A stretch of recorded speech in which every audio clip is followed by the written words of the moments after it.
miércoles, una vez más estamos aquí con esta transmisión, dispuestos a alabar su nombre. Ahí desde tu hogar, desde donde tú estás, alábale y bendice su nombre. No pares de adorarle. Quizás en estos momentos de pandemia sientes de repente que te limita algo, pero no, así no es, porque Dios está en todo lugar. Amén. En esta tarde gózate juntamente con nosotros a adorar su nombre.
En esta tarde.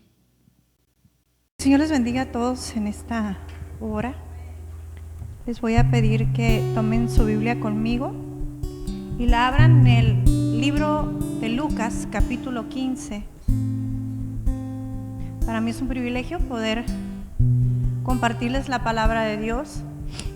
Y el tema en esta hora es fe y madurez para permanecer en la casa del Padre. Lucas capítulo 15.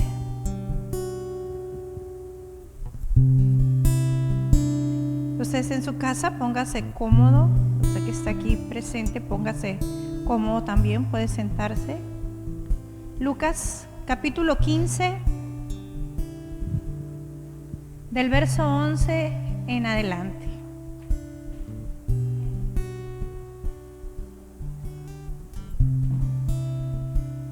Dice así, es la Biblia de las Américas, la versión que yo tengo, pero no va a diferir mucho de la que usted tiene en su mano. Y dice, Jesús dijo, cierto hombre tenía 2 hijos, y el menor de ellos le dijo al padre, Padre, dame la parte de la herencia que me corresponde. Y él, dice, les repartió los bienes. No muchos días después, el hijo menor, juntándolo todo, partió a un país lejano y ahí malgastó su hacienda o su herencia, viviendo perdidamente. Cuando lo había gastado todo, vino un hambre en aquel país y comenzó a pasar necesidad. Entonces fue y se acercó a uno de los ciudadanos de aquel país y él lo mandó a sus campos a apacentar cerdos. Deseaba él llenarse el estómago de las algarrobas que comían los cerdos, pero nadie le daba nada.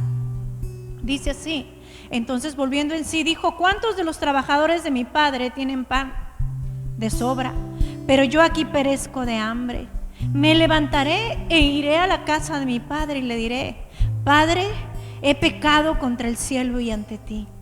Yo no soy digno de ser llamado hijo tuyo. Hazme como uno de tus trabajadores. Y levantándose fue a su padre, y cuando todavía estaba lejos, su padre lo vio y sintió compasión por él y corrió. Se echó sobre su cuello, lo besó, y el hijo le dijo: Padre, he pecado contra el cielo y ante ti. Yo no soy digno de ser llamado hijo tuyo. Pero el padre le dijo a sus siervos: pronto, pónganle la mejor ropa y vístanlo. Pónganle un anillo en su mano y sandalias en los pies, y traigan el becerro, dice, engordado. Mátenlo, comamos y regocijémonos. Porque este hijo mío estaba muerto y ha vuelto a la vida, y estaba perdido, ha sido hallado. Y comenzaron a regocijarse, y su hijo mayor estaba en el campo, dice. Y cuando vino y se acercó a la casa, oyó música y danzas. Llamando a uno de los criados, preguntó qué era todo aquello, y él le dijo: tu hermano ha venido y tu padre ha matado el becerro más gordo, porque lo ha recibido sano y salvo. Entonces él se enojó y no quería entrar. Salió su padre y le rogaba que entrara, pero respondiendo él le dijo al padre: mira, por tantos años te he servido y nunca he desobedecido ninguna orden tuya, y sin embargo nunca me has dado un cabrito para regocijarme con mis amigos. Pero cuando vino este hijo tuyo que ha consumido tus bienes con rameras, mataste para él el becerro engordado. Y él le dijo: hijo mío, tú siempre has estado conmigo y todo lo mío es tuyo, pero era necesario hacer fiesta y regocijarse, porque este tu hermano estaba muerto y ha vuelto a la vida, estaba perdido y ha sido hallado. Y usted dirá: ay, es que yo ya sé, van a volver con la prédica de el hijo pródigo. Ciertamente, hoy es una ocasión pues adecuada o correcta para poderles yo compartir esta palabra. Y quiero hablar sobre la fe y la madurez para permanecer en la casa del Padre. La Biblia dice, y vamos a hacer una retrospectiva, la Biblia dice que cuando usted y yo somos sacados del mundo, somos añadidos a la familia de Dios. Somos trasladados de las tinieblas a la luz. Ya no somos más peregrinos y extranjeros, ya no somos más enemigos, ya no somos más bastardos, sino que ahora somos llamados hijos de Dios. ¿Cuántos somos hijos de Dios? ¿Cuántos podemos decir: yo soy un hijo de Dios? Bueno, un hijo de Dios es de esperarse que viva, se conduzca, decida, piense de la forma en la que un hijo de Dios debe de llevar adelante su vida. Y cuando somos nosotros pasados a la familia de Dios, somos añadidos. Y la Biblia a nosotros como hijos de Dios nos da muchos nombres.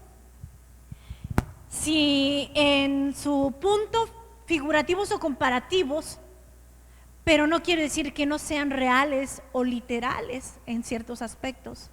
La Biblia dice que usted y yo somos piedras vivas del edificio de Dios, que Jesús es el fundamento y que el Espíritu Santo a través de la palabra trae un crecimiento en nosotros, y como hijos de Dios somos edificados en la casa, en la familia de Dios. Nosotros somos un templo edificado por Dios, somos templo del Espíritu Santo, pero hemos sido llamados también a ser parte de un mismo cuerpo, un mismo organismo, y el organismo del cuerpo de Cristo es un organismo vivo y activo, tal cual un cuerpo humano.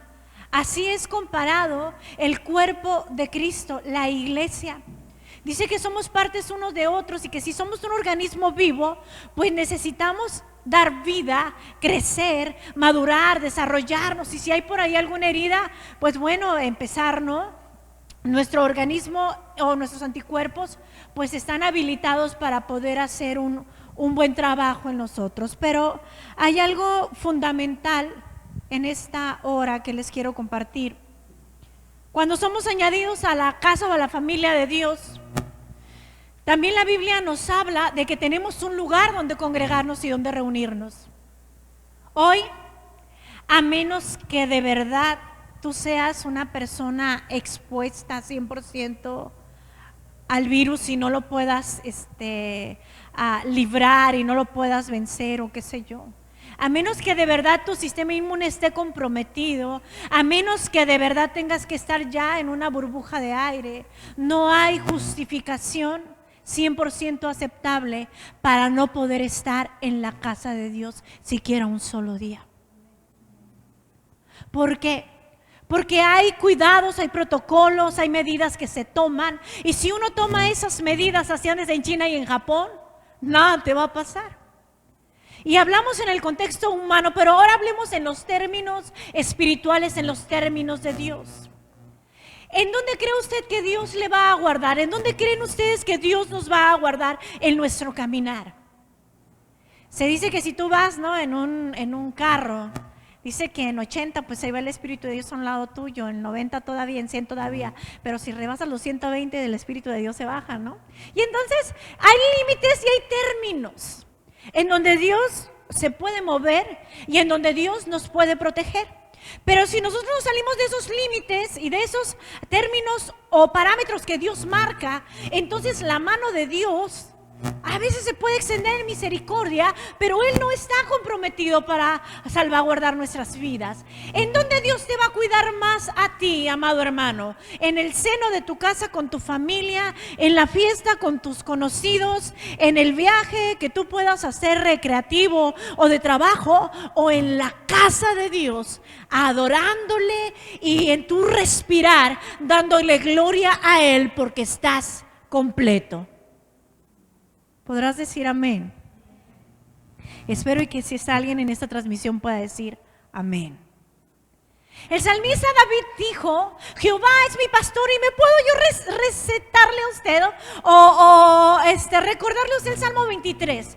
Pero el último punto dice: el bien y la misericordia me seguirán todos los días de mi vida, y en la casa del Señor moraré por largos días. Así como somos un edificio espiritual, pero no por eso no real, existe un edificio físico que ha sido consagrado. Existe algo que se llama armonía, existe algo que se llama convivencia, fraternidad, amor, agape entre los hijos de Dios. El Señor estableció una y otra vez en la palabra un lugar donde congregarnos, un lugar donde asistir. Y el no asistir o el no congregarnos no nos exime de las responsabilidades que nosotros tenemos, y ahorita vamos a hablar.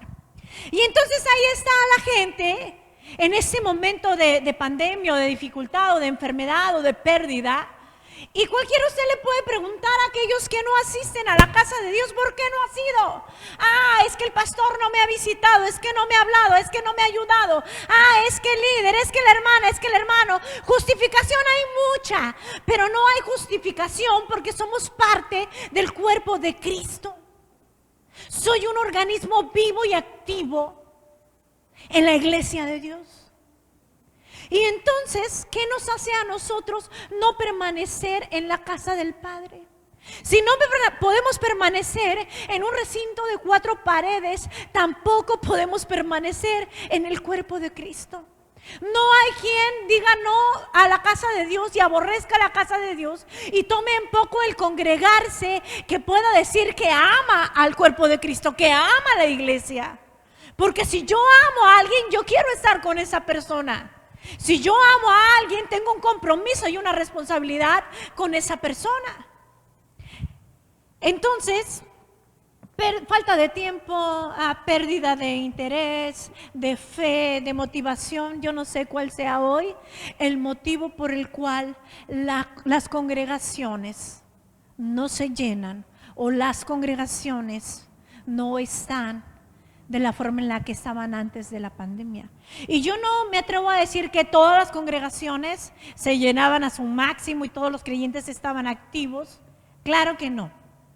Pero es triste ver cómo aún los mismos que estaban comprometidos en el tiempo medianamente bueno, pues hoy por hoy se han rehusado y ha sido más fácil darle la vuelta a la responsabilidad que contrajeron como hijos de Dios. No conmigo, no con su pastor, si es que usted de otra congregación me está viendo, no conmigo, no con su pastor, no con nadie más, sino con Dios mismo. Y la Biblia habla en este momento de dos prototipos de cristianos. Pero en los términos de Dios hay tres prototipos de creyentes, de cristianos. Y nosotros podemos encontrar en la palabra causales por las cuales muchos se han alejado de la casa de Dios, muchos se han alejado de Dios, y es imposible que aquel que no se congregue, aquel que no esté al pendiente de su pastor, pidiéndole oración, consejo, preguntando, es imposible que me diga a mí que lleva una vida de oración, es imposible que me diga a mí que es una parte activa del cuerpo de Cristo. Y eso me recuerda a mí cuando esta mujer llamada Noemí y su esposo, dice que ellos dejaron Belén, que significa casa de pan o el lugar de provisión. Dios nos ubica en su casa para darnos provisión. Esta mujer Noemí junto con su esposo se fueron, dice. Salieron de la casa del pan. Y en el caminar ellos perdieron a sus hijos, murieron sus hijos. Esta mujer quedó viuda y cambió su nombre de Noemí a Mara por la amargura que tenía en su vida. Lo único que podemos producir nosotros, apartados de la casa de Dios, del seno de la familia de Dios, es amargura, es el ser desprovistos, es el estar desprotegidos. Y dice entonces la palabra de Dios que había dos hombres en este relato. Había un hijo mayor y un hijo menor. Repita conmigo: hijo mayor, hijo menor. Existen tres prototipos de hijos en la casa del Padre. Y si yo le pido a usted en esta hora, como miembro de una familia natural, que me describa a sus hermanos o a sus hermanas, pues usted puede decir uno es mayor y otro es menor, pero yo le puedo preguntar en esta hora acerca del carácter, acerca de sus gustos, acerca de sus elecciones. Pues bueno, la Biblia aquí habla generalmente del mayor y del menor, pero vamos a ver los aspectos o caracteres que definen la postura de cada uno de estos dos hijos. Y hoy yo quiero que te centres cuál de estos hijos eres tú. Y yo te voy a explicar cuál es la clase de hijo que tú debes de ser.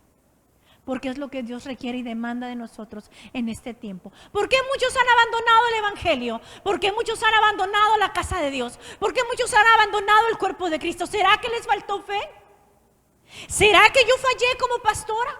¿Será que falló el líder? ¿Será que no es suficiente todo lo que uno ha provisto, le ha provisto la congregación? ¿Será que no hay suficiente unción de parte de los pastores? ¿Será que no hay suficiente revelación, consejo, llamado, qué sé yo? ¿Cuál será la razón por el cual la iglesia y el cuerpo de Cristo está pasando por esta situación? Y hoy yo veo muchos creyentes y si me vieron en la calle ni se acordaron, ¿sabe? Y hoy yo no he tomado un teléfono para llamarles por el simple hecho de que las malas noticias corren, pero por el simple hecho de que es así. Honra al que honra merece. Si alguien está en necesidad, entonces ese debe de estar interesado en saciar su necesidad.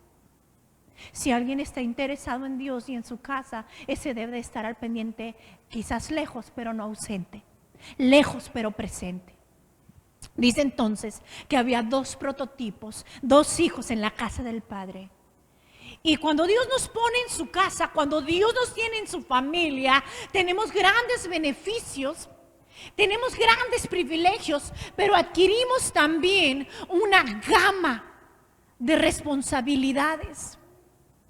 Y los seres humanos normalmente, cuando no hemos crecido lo suficiente, cuando no hemos sido formados correctamente, cuando no hemos madurado, queremos, como los adolescentes o como los jóvenes, Queremos los privilegios, los deleites, el gusto, pero no el asumir la responsabilidad. El deleite, el privilegio, el gusto viene junto con una responsabilidad. Entonces yo soy responsable y de ahí entonces se desprende pues todos los privilegios que yo puedo tener como hijo de Dios, como mamá, como esposa, como miembro parte del cuerpo de Cristo.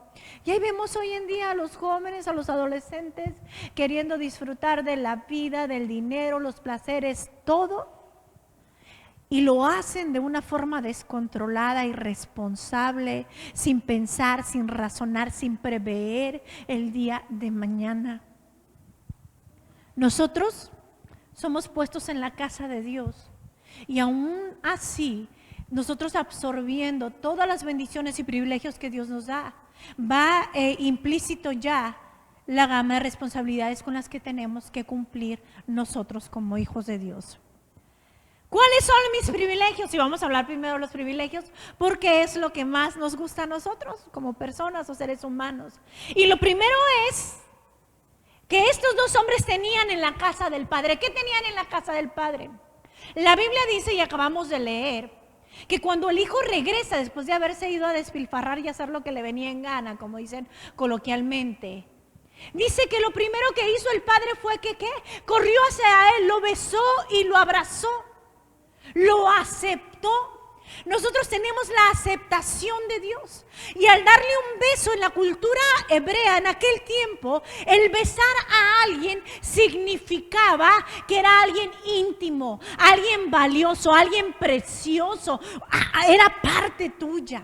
Entonces Dios nos da aceptación y pertenencia. El padre cuando lo vio en sus harapos, cuando lo vio como venía con todos los consecuencias o los vestigios de haber caminado lejos de él y de su casa, dice que el hijo regresó en las peores y pésimas condiciones. El padre le abrazó, intimó con él, le aceptó.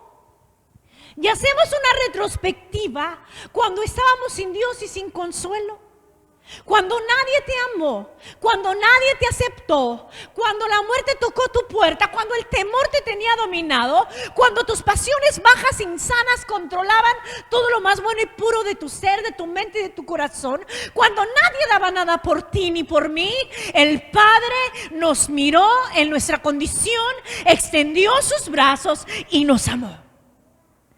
Dígame. Nos amó, dice que corrió, lo abrazó y lo besó. Aceptación. Y yo no sé usted, a mí un día alguien me preguntó, ¿por qué te casaste con Gabriel? Estabas locamente enamorada, enceguecida, que no te diste cuenta. Y yo no contesté, pero hoy le voy a decir. Gabriel fue el primer ser humano, la primera persona, aparte de Dios, que me aceptó tal y como yo era. No criticó mi vestido, no criticó mi peinado, no criticó mi maquillaje, no criticó mi áspero carácter, no criticó lo antipática que yo era, no criticó lo impulsiva y alborotadora que yo era. Él no criticó ninguna parte de mi persona. Y si lo hizo, pues yo no me he dado cuenta, ¿no? Y su derecho tiene. 20 años viviendo conmigo, pues no es fácil. Y entonces mi esposo fue el primer ser humano que me aceptó tal y como yo era. ¿Quién dijo que para casarte pues tienes que estar locamente enamorado y sentir a maripositas en el estómago? Hay muchas cualidades por las cuales tú decides vivir con otro ser humano. Y lo mismo es con Dios. Dios hizo por ti y por mí lo que nadie haría.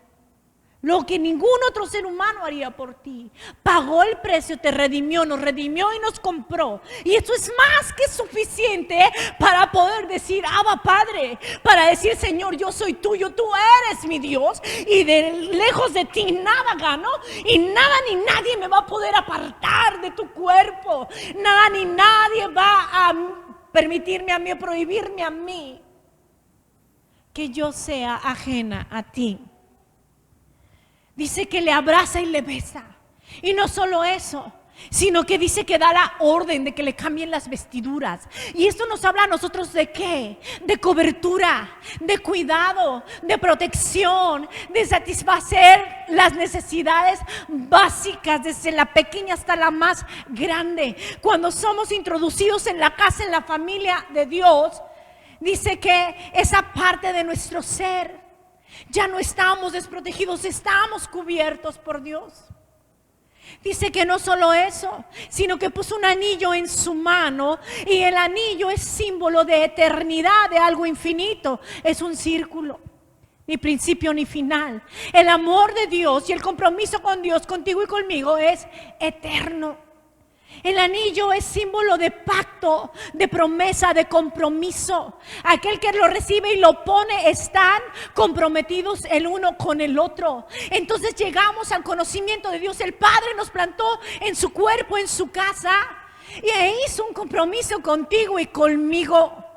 La salvación es un anillo que nos hemos puesto. La redención y el perdón es un anillo que nos hemos puesto. No solo eso, sino que dice que le puso un calzado en sus pies. Y la Biblia habla del calzado de la paz. Ya no más enemigos, sino tenemos paz para con Dios, y paz para con nosotros mismos, y paz para con los hombres. La paz que el mundo no puede dar es la paz que el Padre nos ha dado en su seno, en sus brazos, en su abrigo. Dice entonces que ordenó a sus criados que mataran el becerro más gordo y que hicieran fiesta y que se regocijaran. El corazón de Dios se regocija en que tú y yo seamos sus hijos. Dígame. Él está contento de que tú y yo seamos sus hijos. Y entonces, en el resguardo del Padre, en el seno de la familia de Dios, y usted dirá: pero si yo no voy a la iglesia, sigo siendo parte de... Sí, sigue siendo parte de un organismo vivo, quién sabe, activo, quién sabe. Pero si tú eres parte de un organismo vivo y activo como parte del cuerpo de Cristo, debes de tener la solidez suficiente para permanecer en la casa de Dios, para congregarte y cumplir con todas las disciplinas espirituales y físicas que la Biblia nos está ordenando.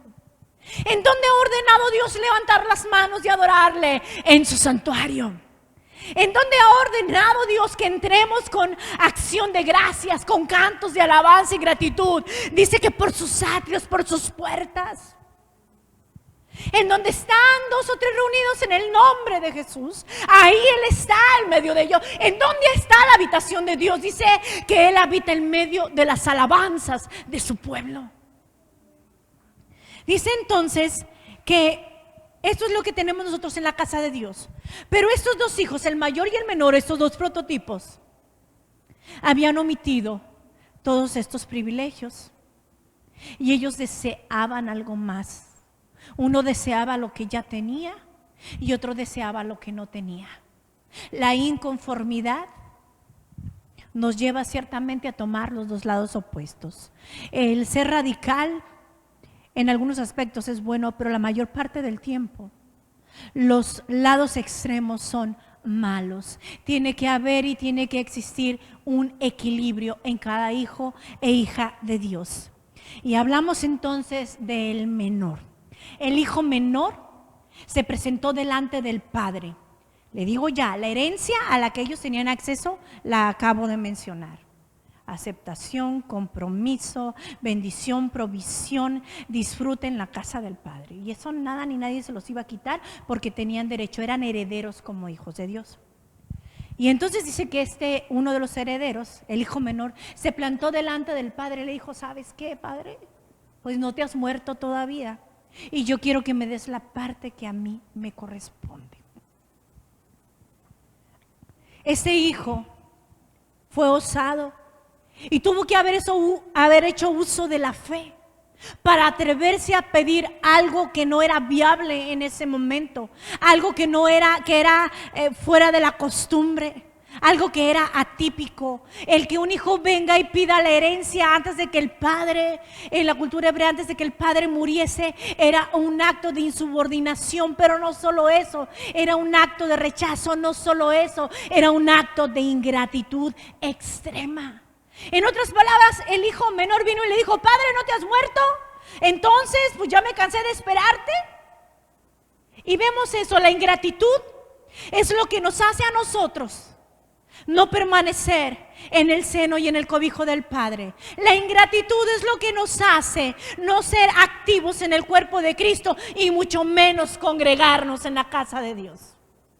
Porque si hasta ahorita Dios me ha ayudado, pasé por el COVID y Dios me dio la vida, no he pasado por el COVID y Dios ha preservado mi vida, es un buen motivo para que yo pueda agradecerle a Dios y permanecer en su casa. Agradecerle a Dios y permanecer en su cuerpo. Dice entonces que este hijo le dijo: ¿no te has muerto? Ingratitud completa. No solo eso, sino que se impacientó. Es hoy o no es nunca. Es que ya tantos años he estado en la iglesia y nada, siempre lo mismo, el pastor lo mismo, la pastora lo mismo, el líder lo mismo, todo lo mismo. Pues claro, tenemos que hacerlo una y otra vez hasta que maduremos, hasta que seamos nosotros fortalecidos. A través de la repetición aprendemos a establecer las líneas de conducta. A través de la instrucción, la enseñanza, una y otra vez la Biblia menciona: ata estas palabras a tu cuello, recuérdalas de día y de noche. Es repetitivo todo, no hay nada nuevo debajo del sol, ciertamente, pero Dios tiene la habilidad de hacer nuevas todas las cosas cuando estamos en Él. Este hombre tenía fe porque se atrevió a pedir lo imposible o lo que no era viable. Pero tenía también otro condimento en su persona, que era la ingratitud. Un corazón que no dimensiona lo que ha recibido de parte de Dios y lo valora, siempre será un corazón ingrato. Haga una retrospectiva y valore, dimensione lo que Dios ha hecho por usted y por mí, y no le van a quedar ganas de regresar al mundo nunca más, y no le van a quedar ganas de pasar un solo día sin la presencia de Dios, un solo día sin venir a la casa de Dios, un solo día sin tomar la palabra, un solo día siquiera respirar sin la conciencia plena de que Dios está con nosotros. Dígame. Dice que ese hombre tuvo fe, pero fue ingrato. Y por ahí en la calle me podrán decir: hermana, es que yo soy cristiano todavía tengo fe, sí, pero ¿dónde está tu gratitud? ¿Dónde está tu gratitud? La ingratitud mata lo sobrenatural de Dios. La ingratitud hiere el corazón de Dios. La ingratitud lastima el corazón del Padre. La ingratitud lastima a cualquier ser humano que tiene conciencia de lo que tiene valor. Y ahí estamos nosotros: ¿por qué Dios no me da? Y este hijo: dame lo que me corresponde. Pues ¿cómo? Dios dice: si te doy, te sano, te sustento, te proveo, te das media vuelta y te volteas porque tu corazón es ingrato. Hay que aprender la gratitud para poder valorar y poder dimensionar lo que Dios ha hecho con nosotros. Y por ahí alguien me preguntaba, me decía: es que hermana, ¿por qué no regresan? ¿Por qué ni siquiera preguntan? ¿Por qué esto? ¿Por qué aquello? Porque hay ingratitud. Yo no soy Dios, no le salvé. Y toda la unción o la poca unción que yo pueda tener no es suficiente para cambiar la condición de un corazón ingrato. Cuando estamos agradecidos, arrastras, pero venimos. Heridos, pero caminamos de la mano de Dios, sin entenderlo y comprenderlo, pero sabiendo que Él hace posible lo imposible. Dice entonces que ese hombre se impacientó, y entonces la ingratitud salió a flor de piel y le dijo: dame lo que a mí me corresponde.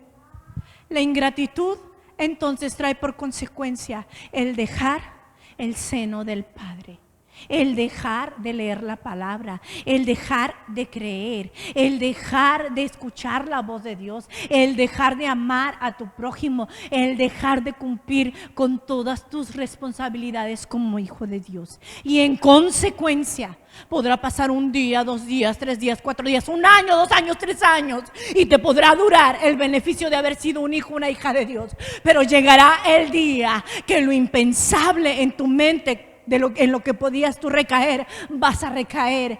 Llegará el día en que el mal te alcanzará porque te has desprotegido de la mano de Dios. Dice que este hombre le faltó fe, tuvo fe, pero le faltó madurez, porque una persona madura, pues oiga, pesa, pone todo en balanza, hace cuentas y ve a ver si le alcanza, como dicen por ahí. Este hombre tuvo fe para pedir, para creer en ese momento que el Padre podía darle, pero en cuanto obtuvo lo que quiso, fue ingrato y se fue. Y dice que se fue a una tierra apartada, alejada. Oh no, yo aquí estoy en mi casa, estoy en mi negocio, estoy de viaje, estoy allá con mi familia, estoy allá con mi vecino, pero yo no estoy alejado de Dios. Es el argumento con el que salen. Por eso yo ya no pregunto, por eso ya no me interesa, ¿sabe? Es triste, sí, pero como dijo Abraham, cuando Dios le pidió al único hijo, le dijo: yo sé y creo que tú puedes levantarme hijos hasta de las piedras, hasta de las piedras. Y lo mismo sé que Dios puede levantarse hijos hasta de la misma piedra, porque Dios sigue produciendo, porque la sangre de Cristo sigue irrigando vida, porque el Espíritu Santo sigue taladrando los corazones, porque la palabra de Dios es viva y eficaz. Dice entonces que este hombre agarró y se fue y se apartó y se fue lejos. No hay quien diga: ay no, pues es que yo aquí estoy cerca de mi papito Dios y yo no, ni voy a la iglesia, ni me congrego, ni predico, ni tampoco disfruto de todos los, ¿verdad?, beneficios. No, ese argumento no es válido, no es aceptable, y engáñese a usted mismo, y aquellos que viven engañados morirán en su engaño, dice por ahí.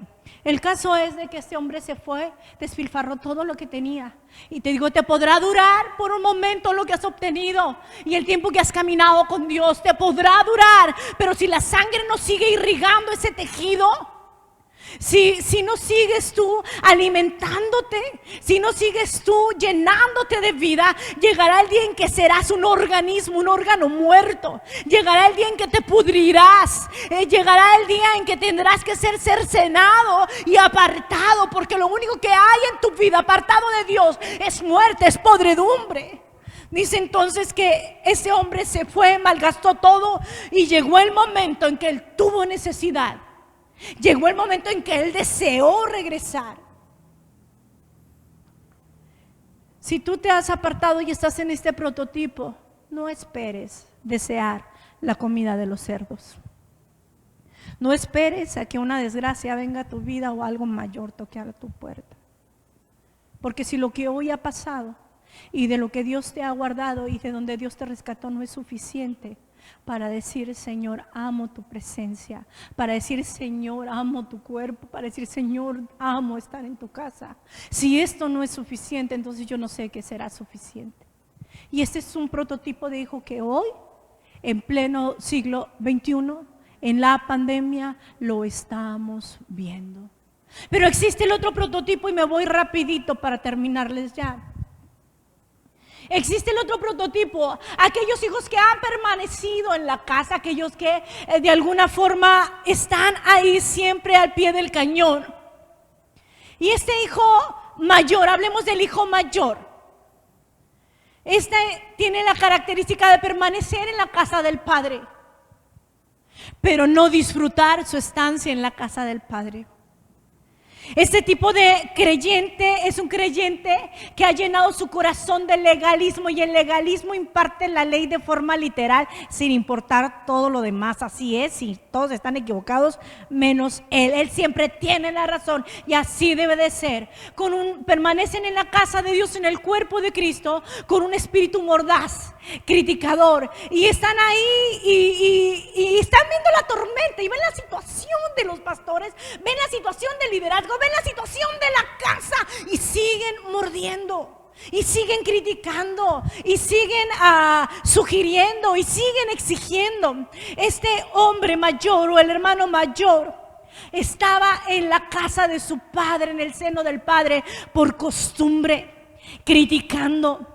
ese hombre no había comprendido, había dimensionado que el permanecer y tener la madurez suficiente para no andar de un lado a otro como el otro hijo menor, no había entendido y comprendido que si su madurez le había otorgado a él un reconocimiento dentro de la iglesia o su presencia se había sido visible y valorada por los demás miembros del cuerpo de Cristo, él no tenía la comprensión de la bendición que era y que tenía que disfrutar cada día de ser parte del cuerpo de Cristo, de ser parte de la congregación. Ese era un hombre frustrado, un hombre amargado, un hombre legalista, un hombre crítico ni mordaz, ensimismado, orgulloso y egoísta. El prototipo mayor, el prototipo menor. El prototipo mayor se distingue por la madurez. Es de esperarse que no todos aquellos que se han perdido estén fuera de este templo, estén fuera del cuerpo de Cristo, sino que estén dentro del cuerpo de Cristo, ocupando un lugar en amargura, en temor, en desánimo, en desaliento. Y no tienen el valor de irse, pues porque no tienen a dónde más irse. Porque es lo que han conocido y la costumbre ha estado ahí. Pero hoy, en este tiempo, en medio de esta pandemia mundial, en medio de todo lo que está aconteciendo, en medio de tanta muerte, en medio de las amenazas de guerra, en medio del materialismo, en medio del corazón frío, en medio de la falta de amor, en medio de esta tierra árida, desierta, Dios está llamando a formar parte de un tercer prototipo de creyentes, de hijos de Dios. Tuviste fe y te apartaste. Adelante, que esa misma fe te ayude a levantarte y a regresar.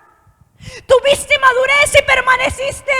Adelante, adquiere la fe del otro para que puedas disfrutar de las bendiciones diarias que Dios te está dando. ¿En dónde estás tú? No sé. Por muchos años yo caminé en el prototipo del hijo mayor.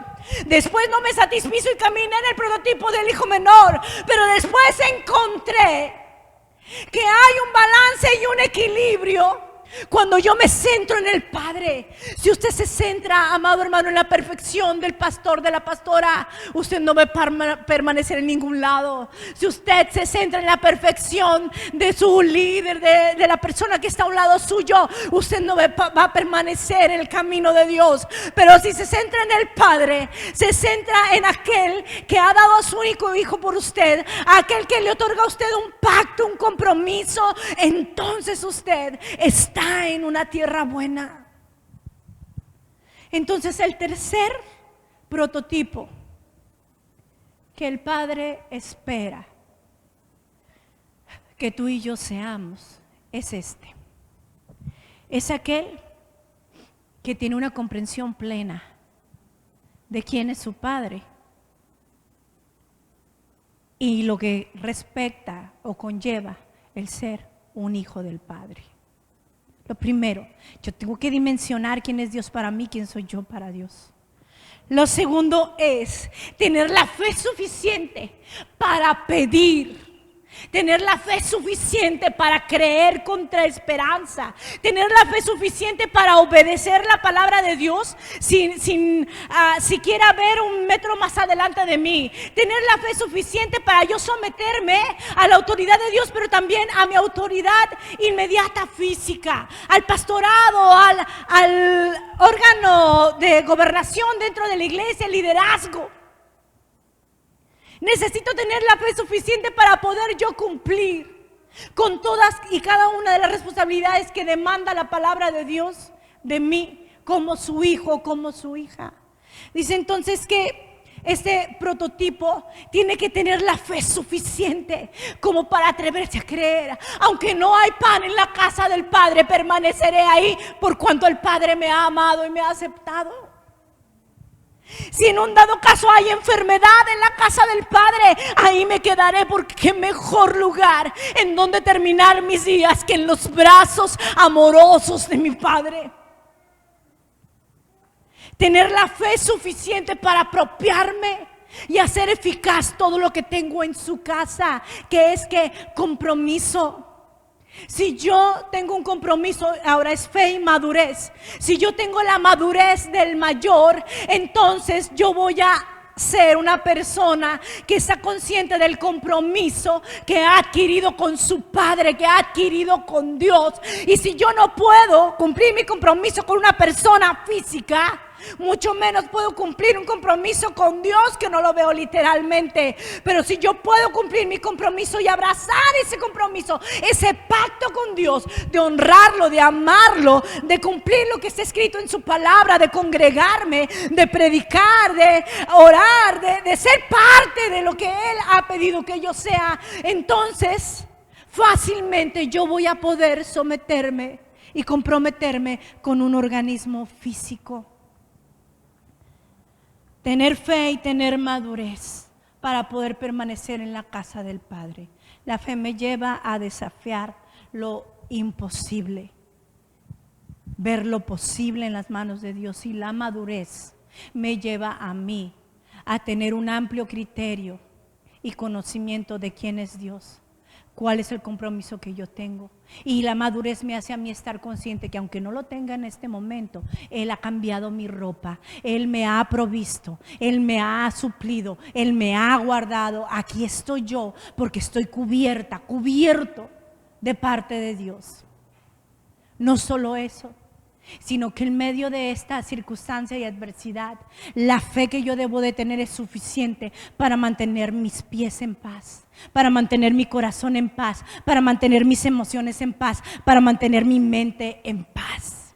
La madurez que yo debo de ostentar como el tercer prototipo de hijo de Dios es aquella que me hace capaz de cumplir con cada uno de los requerimientos que Dios está pidiendo para mí desde el día en que Él me hizo su hija o su hijo. Fe y madurez. ¿Por qué se van? Porque no tuvieron la madurez suficiente y porque les faltó fe. Simplemente por eso. Ocupamos tener fe y ocupamos tener madurez para poder nosotros permanecer en la casa de Dios. Y el perder nosotros la fe es un constante ir y venir, de tal manera que la ingratitud se hace presente. Es el sello que nos define a nosotros como hijos de Dios. Pero cuando tenemos madurez y no fe, entonces la amargura es el sello que nos define. Hoy yo no sé por qué tú estés amargado. Hoy yo no sé por qué tu corazón sufra, hoy no sé por qué tu mente no pueda comprender y entender, pero es un buen día para decirle: Señor, aquí estoy, de la mejor manera y la mejor disposición. Hoy yo no sé qué tan pequeña y tan grande sea tu fe, tan escaso presente, pero lo único que yo sé es que si es como un granito de mostaza, es suficiente para que vuelvas a la casa del Padre. Y si tú me dices a mi hermana cuál es el llamado en esta hora, al hijo pródigo, al menor, le digo: regresa a la casa del Padre. Los brazos de Dios están abiertos, esperando ponerte un anillo, un calzado y un ropaje nuevo. Está esperando hacer fiesta por causa tuya. Que el corazón de Dios no esté más dolido y entristecido por causa de nosotros. Y si eres un hijo que ha permanecido pero en amargura, en legalismo, en crítica, en queja, te animo a ti, a que dice la palabra de Dios que de nuestro interior corren ríos de agua viva, que nos podemos renovar, rellenar nuevamente con el poder y la presencia del Espíritu Santo. Busca empaparte de la presencia de Dios y ya estás en la casa. Haz lo que es debido y disfruta a tu Padre, disfruta a tus hermanos, disfruta a tu familia, disfruta ser parte del cuerpo de Cristo. Es tiempo. Jesús viene por una iglesia viva y activa. Jesús viene por un hijo maduro, con una fe que desafía lo imposible, con una fe que es capaz, aún con el corazón roto y el cuerpo destrozado y enfermo, con esa fe capaz de abrazar al Padre por cuanto el Padre le ha abrazado a Él.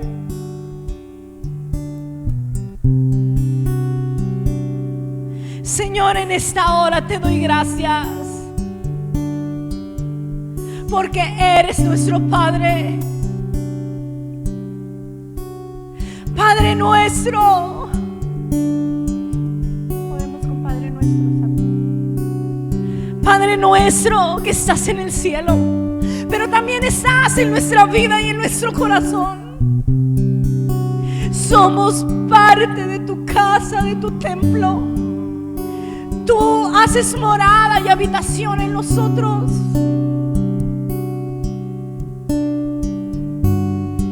Podemos terminar este momento levantando este canto como una oración delante de Dios. Que se establezca su reino sobre nosotros, que venga el cielo a la tierra. Amado Dios, tu presencia en nuestras vidas. Gracias porque traemos un anillo, un pacto, un compromiso contigo. Gracias porque estoy calzada con la paz. Gracias porque estoy cubierta, cubierto, provisto de todo. Tú me has hecho completo. Te doy gracias, amado Señor. Podrás elevar este canto. Que tu reino venga pronto, tu voluntad también, y así como el cielo. Vamos, que se escuche tu voz ahí donde estás en tu casa, quizás en tu congregación. Levanta tu voz delante de Dios. El cielo, que el cielo venga hoy,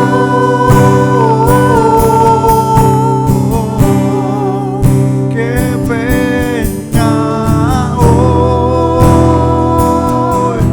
que venga hoy, que venga Gracias, Señor. Te damos gracias. Te damos gracias, amado Dios.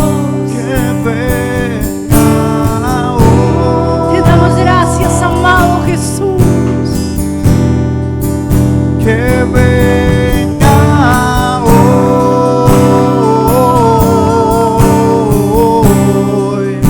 que venga hoy, porque tuyo es el reino,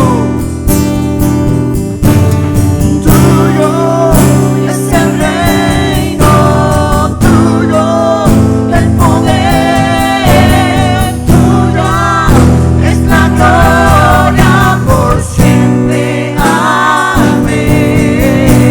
Y tuyo es el reino, tuyo el poder, tuya es la gloria por siempre, amén. Tuyo, y tuyo es el reino, tuyo el poder, tuya es la gloria por siempre, amén.